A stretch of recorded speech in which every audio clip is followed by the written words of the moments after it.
Please subscribe and don't forget to press the bell icon to get notified whenever we upload a new video. Lawyer, startup entrepreneur, gaming addict. We said, wouldn't it be cool back then to create a product that would help us win in games? And that's how we came about with the first gaming mouse. He and another gamer, Robert Krakoff, started Razer in 2005, clicking up a storm with their gaming mouse that promised better precision and control.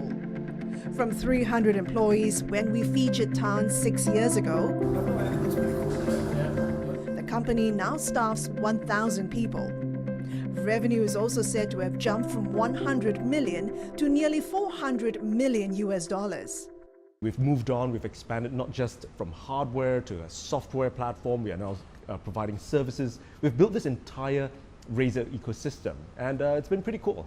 It's been a 12-year journey, and Razer is now a maker of high-precision mouse, powerful laptops, customized keyboards. You're now a $3 to $5 billion company.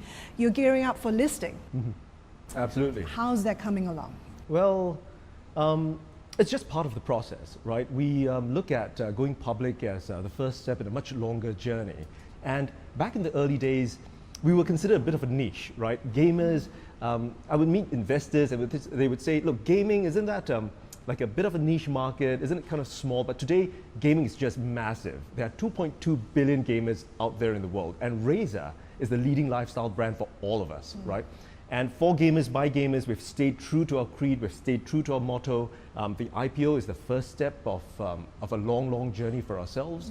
And we look forward to just doing what we do best. What would a listing give you? We would love to have that war chest to allow us to invest in R&D. We are known to have disrupted many industries. We're the first in the gaming peripheral side of things. We are the first when we invented the first true gaming laptop. We've gone on to provide for one of the largest software platforms for gamers out there in the world, and we continue to do that. The virtual credit system we just came out with, it's Z-Gold. It's in a short couple of months. It's an entire ecosystem. It's an entire ecosystem, and having that war chest from the IPO would allow us to do all that and much more, and that's what we want to continue doing, to make cool product. What sort of float are you looking at? What size, what amount of money are you hoping to raise from the public offering? Sure, I can't really talk about it at this point of time, but we're looking for a substantial float. We're looking for investors who truly believe in our vision, like the same investors that we've always had from day one at Razer.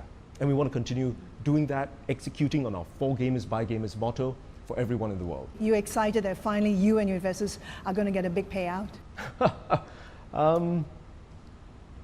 It must be rewarding. It's not the first thing on my mind. I think for us, for myself, the brand is a huge responsibility. We are the leading lifestyle brand for gamers. There are 2.2 billion gamers out there. We are the world's #1 leading lifestyle brand for gamers out there.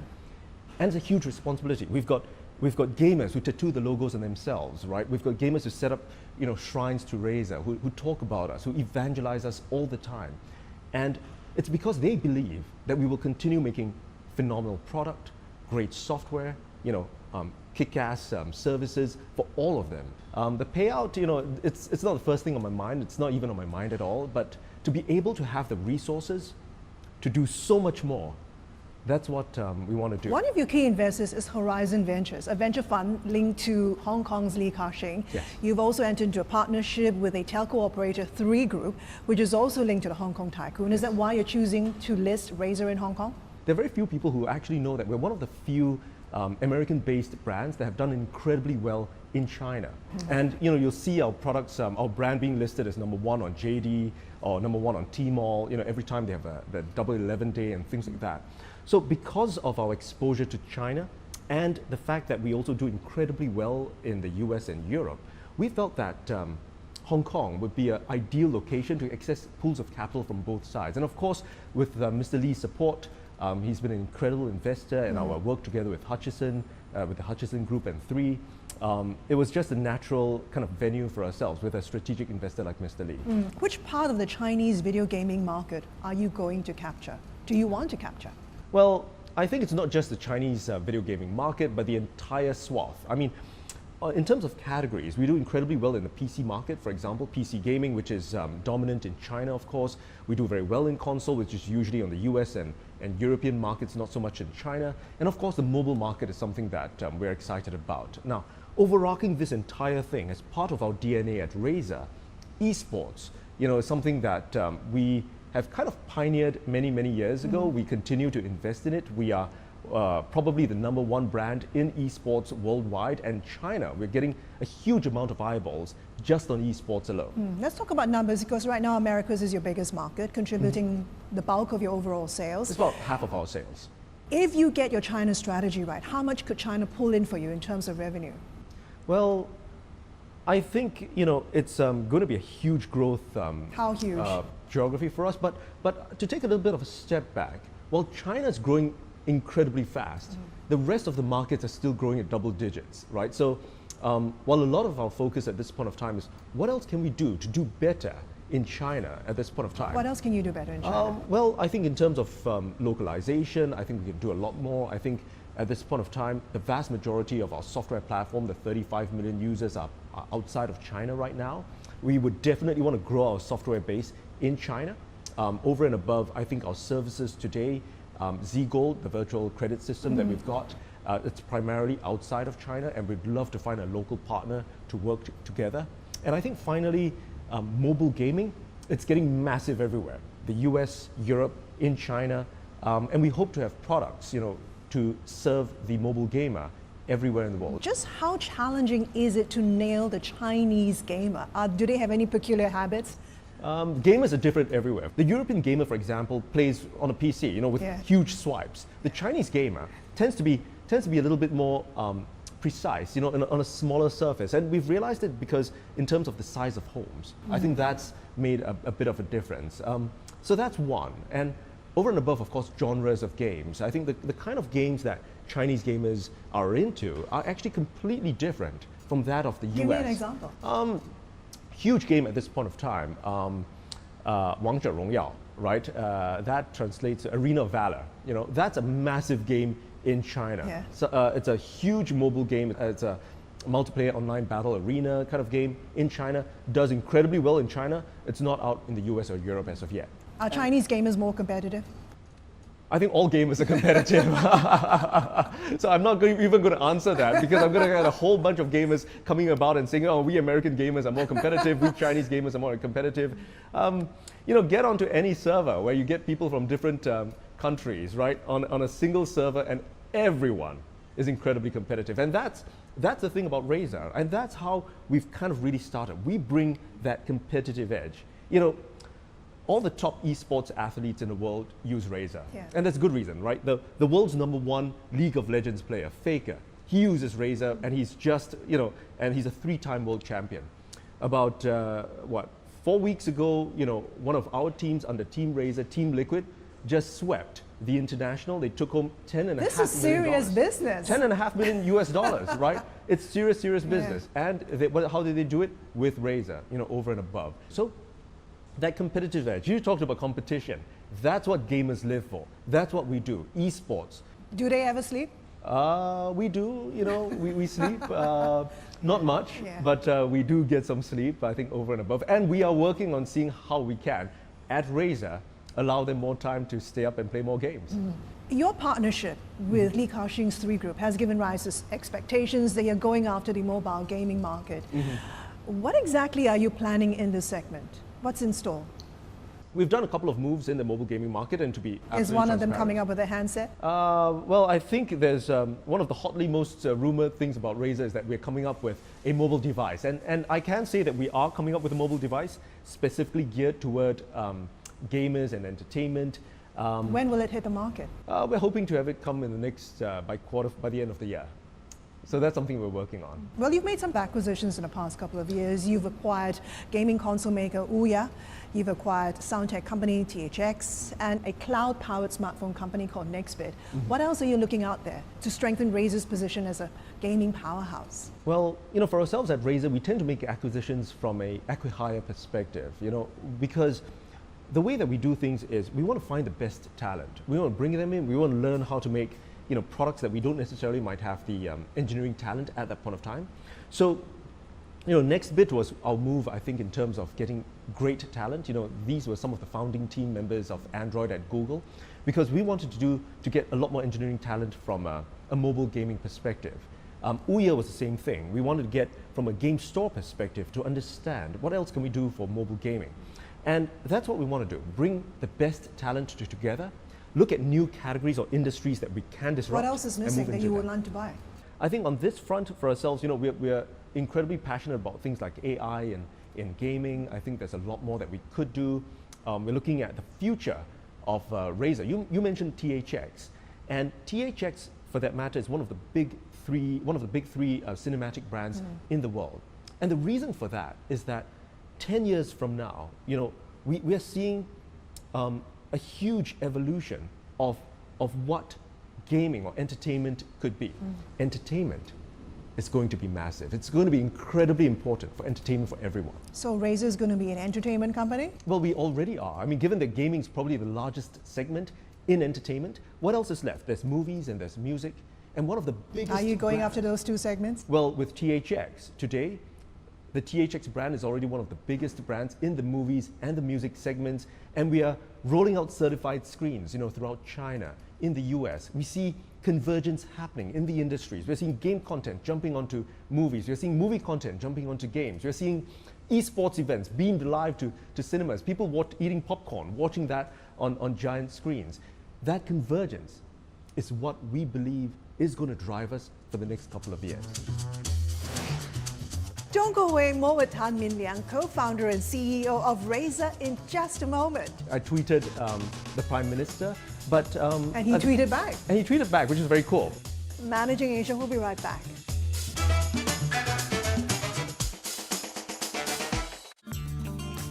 This Diwali, may the light shine brightly upon you and yours, bringing wisdom, compassion and joy. CNbc TV 18 wishes you a profitable Diwali. Brought to you by Aur Jaane Ka Man Kare Biba and Gulf High Performance Car Engine Oils. The truth is never simple, but dig for truth we must, especially when it comes to our cities and our lives. Join me every week as I thrash out the big urban issues and all the noise surrounding real estate. From traffic nightmares to metro connectivity, from affordable homes to smart cities. The Urban Reality with Manisha Natarajan. At these times, only on CNbc TV 18. What is money? How much money should a nation create? Who benefits from too much money? And who benefits from too little? How much should money cost? Who should allocate money? And on what values? Every week, we seek answers to these questions with our best minds. Indianomics, the only show that questions the politics of economics.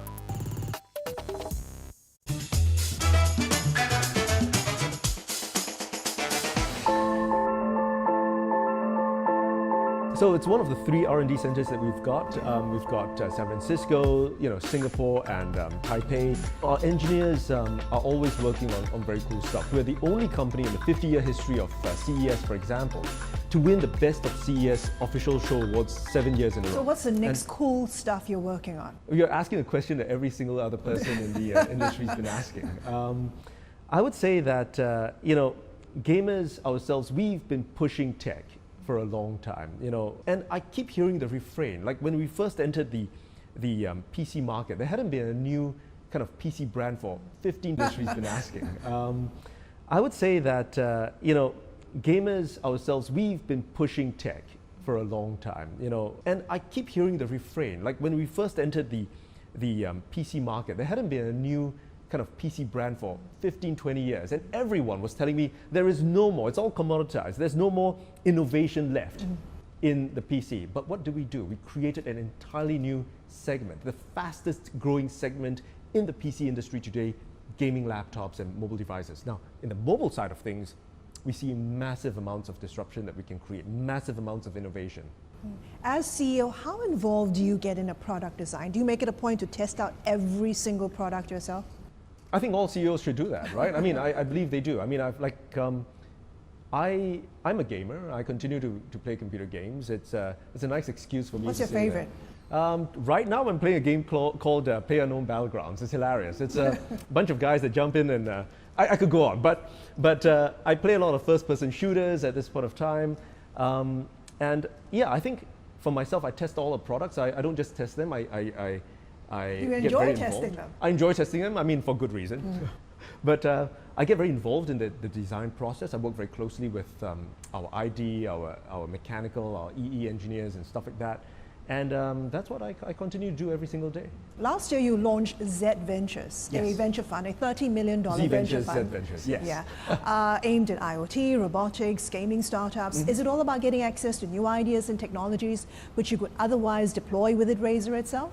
Well, you know, for ourselves at Razer, you know, we want to be able to invest in the best companies. We want to be able to allow them to also get access to our experience in building a company, our network, our distribution globally throughout. And it's one of those value adds that we provide to the companies that we invest in. For example, if I'm in the US right now, how do I get to the Chinese market? How do I get to the European markets? And we would say, great, you know, these are the things that we did, these are the things that we did wrongly, these are the things that we did right. You might want to focus on the right bits. And we would help them, we would do referrals, we'd get introductions, so on and so forth. Whatever you find in these Z Ventures could otherwise be deployed within Razer. Absolutely. So for example, we've done a couple of investments recently through Z Ventures, Z Ventures. For example, we invested in a healthy energy drink company. Yeah. You spoke about gamers trying to stay up and things like that. Well, healthy energy, that's one of the things that we want to bring to gamers. You're going into F&B now? We go into anything that gamers like. And I think that's something that we want to do as a company. We are a lifestyle brand. Now bear in mind, and I'll use this example. You know, you can think of all the PC brands and stuff like that out there. And don't get me wrong, you know, with all due respect, but would you drink a Dell energy drink or would you drink a HP energy drink, right? I don't think most people would. But if I spoke about a Razer energy drink, the gamers go, okay, wait a minute. It's got to have this matte black can. It's got to have, you know, bright green liquid. It's going to keep me up for 6 hours straight and things like that. That's the difference about Razer. That's what we do. We are a lifestyle brand. We are a brand that represents the youth. We're a brand that represents gamers everywhere in the world. And that's what we want to be able to do with our technology, with our brand and our distribution muscle. You're part of a growing wave of tech entrepreneurs here in Singapore, and you've recently submitted a proposal to the Prime Minister about unifying the country's e-payment systems. Why get involved, and how is this related to gaming and what you're trying to build at Razer? Well, I'm Singaporean. I remain Singaporean, and I come back here very, very often. Are you being patriotic? Well, I think national service is important, right? I think giving back to the community, whether it's myself giving back to the gaming community that has really supported us all these years, giving back to the country is incredibly important for every single person. I think on a whim, you know, I tweeted the Prime Minister, but And he tweeted back. And he tweeted back, which is very cool. You know, he's a cool dude. But on the back of my mind, I think, you know, we had built probably the world's largest virtual credit system for gamers everywhere. We're doing transactions, you know. So you have anywhere the in the world. know-how. We have the know-how. And the expertise. And that's the thing. We have the know-how, we have the expertise, and you know, we have the will to want to give back, I think over and above. Have you heard back from the Prime Minister? Oh, well, we've submitted our proposal just a couple of days ago. So, you know, we said we'd come up with a proposal in 14 days. You know, we hunkered down, we got a proposal together, and we've sent it out. We've actually, you know, in the spirit of transparency, also put it up and made the exec summary, you know, open for everyone to see. Because I believe that, you know, initiatives like that, e-payments, you know, moving the country to be a smart nation, that's something that involves not just the government, but every single person in the country. And it's not just enough to sit behind, you know, a keyboard and type out stuff and say, you know, we're going to do this and we're going to do that. I think actual affirmative action needs to be done. And, you know, whether it's success or failure, it doesn't matter. But what's important is that we actually try, whether it's disrupting an industry or supporting a country or getting stuff done. That's what we want to do. Don't go away. Coming up next. I demand the best. Be phenomenal. That's one of the things that... You is never one of take our no core for an values. answer? I take no for an answer, but then I find a way to make it a yes. Do you think your leadership style will change once you become a listed company? Managing Asia, we'll be right back. May the new Samvat bring you Sampatti, Samriddhi, Santosh and a sizzling Sensex. Here's wishing you a very happy Diwali. CNbc TV 18 wishes you a profitable Diwali. Brought to you by और जाने का मन करे Biba and Gulf High Performance Car Engine Oils.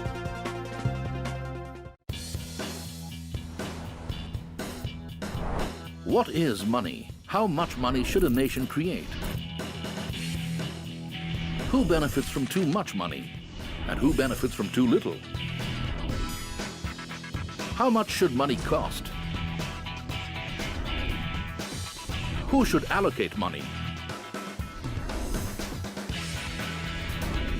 And on what values? Every week, we seek answers to these questions with our best minds. Indianomics, the only show that questions the politics of economics. The truth is never simple, but dig for truth we must, especially when it comes to our cities and our lives. Join me every week as I thrash out the big urban issues and all the noise surrounding real estate. From traffic nightmares to metro connectivity, from affordable homes to smart cities. The Urban Reality with Manisha Natarajan. At these times, only on CNbc TV 18.